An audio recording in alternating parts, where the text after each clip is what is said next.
Hi guys, welcome to my channel.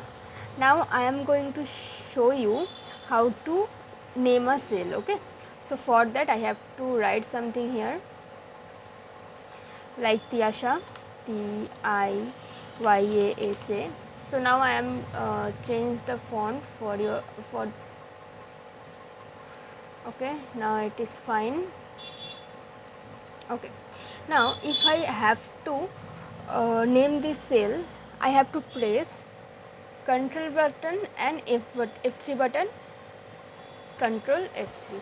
See, I have seen here, so I have to select new, and here actually I had saved something for previously, so I that bar show there.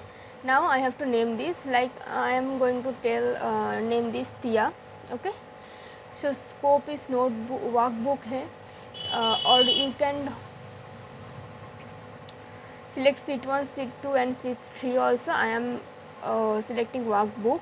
I have no command to write and refers to this. Okay, so I am clicking OK, and see, it is saved here, and I have to select close, and the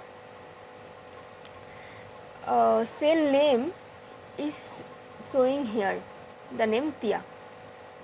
So this is F8 and this is Tia. Okay, so this is for today.